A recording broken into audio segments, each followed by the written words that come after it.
Petrol ಮತ್ತು diesel ದರ ಏರಿಕೆ, ನೀಟ್ ಪ್ರಶ್ನೆ ಪತ್ರಿಕೆ ಸೋರಿಕೆ ವಿಚಾರವನ್ನು ಖಂಡಿಸಿ ಇಂದು ಶಿವಮೊಗ್ಗ ಉತ್ತರ ಬ್ಲಾಕ್ ಕಾಂಗ್ರೆಸ್ ಕಾರ್ಯಕರ್ತರಿಂದ ನಗರದ ಶಿವಪ್ಪನಾಯಕ ವೃತ್ತದ ಬಳಿ ಪ್ರತಿಭಟನೆ ನಡೆಸಲಾಯಿತು.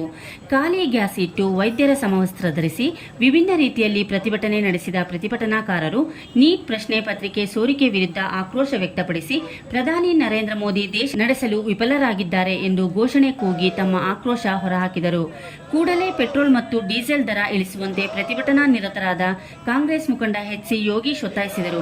ಪ್ರತಿಭಟನೆಯಲ್ಲಿ ಮಾಜಿ ಸೂಡಾಧ್ಯಕ್ಷ ಎನ್. ರಮೇಶ್, ಕಾಂಗ್ರೆಸ್ ಯುವ ಮುಖಂಡರಾದ ನಾಗರಾಜ್ ಕಂಕಾರಿ, ಪಾಲಾಕ್ಷಿ ಸೇರಿದಂತೆ ಹಲವರು ಉಪಸ್ಥಿತರಿದ್ದರು.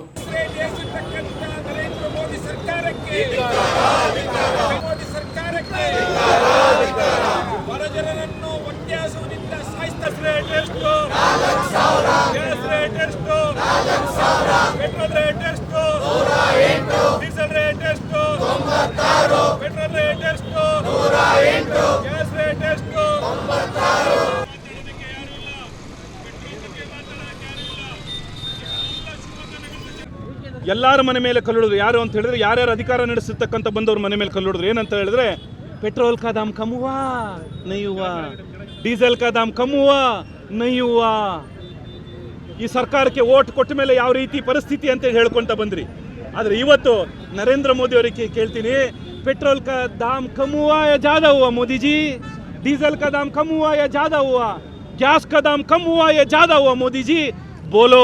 विदेश में रह रहे हो, अभी ವಿದೇಶದಲ್ಲಿದೆಯಲ್ಲ ಬಾರಪ್ಪ ನರೇಂದ್ರ ಮೋದಿ, ಮಾತಾಡಿ ಈ ವಿಚಾರಕ್ಕೆ. ಇವರೇ ಪರೀಕ್ಷಾ ಪೇ ಚರ್ಚಾ, ಯಾರು ಮಾತಾಡ್ತಿರೋದು? ಪರೀಕ್ಷಾ ಪೇ ಚರ್ಚಾ 10ನೇ ಕ್ಲಾಸ್ ಪಾಸ್ ಆಗದಲ್ಲಿರೋ ನರೇಂದ್ರ ಮೋದಿ ಪರೀಕ್ಷಾ ಪೇ ಚರ್ಚಾ ಮಾತಾಡ್ತಿರಲ್ಲ. ಯಾರ ಬಗ್ಗೆ? ನೀಟ್ ಎಕ್ಸಾಮ್ ಬರೀತಾ ಇರತಕ್ಕಂಥವ್ರ ಬಗ್ಗೆ.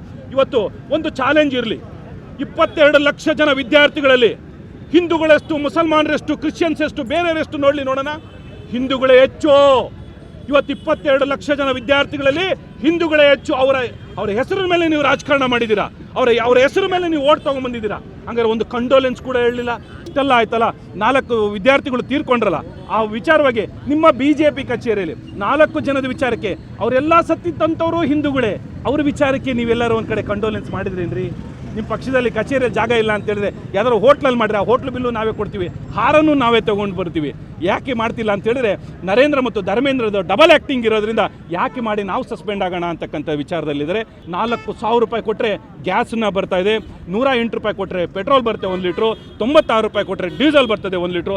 ನಾನು ಒಬ್ಬ ಪೆಟ್ರೋಲ್ ಬಂಕ್ನ ಮಾಲೀಕನಾಗಿ ನಮಗೇನು ಡೈರೆಕ್ಷನ್ ಇದೆ ಅಂತ ಹೇಳಿದ್ರೆ, ನೀವು 50 ಲೀಟ್ರ್ಗಿಂತ ಹೆಚ್ಚು ಪೆಟ್ರೋಲ್ ಹಾಕೋಂಗಿಲ್ಲ ಒಂದು ಕ್ಯಾನಲ್ಲಿ, ಅಥವಾ ಒಂದು ಗಾಡಿ ಬಂದರೆ ಇದನ್ನು 100 ಲೀಟ್ರ್ಗಿಂತ ಹೆಚ್ಚು ಡೀಸೆಲ್ ಕೂಡ ಹಾಕೋಂಗಿಲ್ಲ. ಬಸ್ಗಳು 150-200 ಕೆಪಾಸಿಟಿ ಇದು ಅಂತ ಹೇಳಿದ್ರೆ ಹಾಕೋಂಗಿಲ್ಲ ಅಂತೇಳಿ ಕೂಡ ಹೇಳಿದರೆ.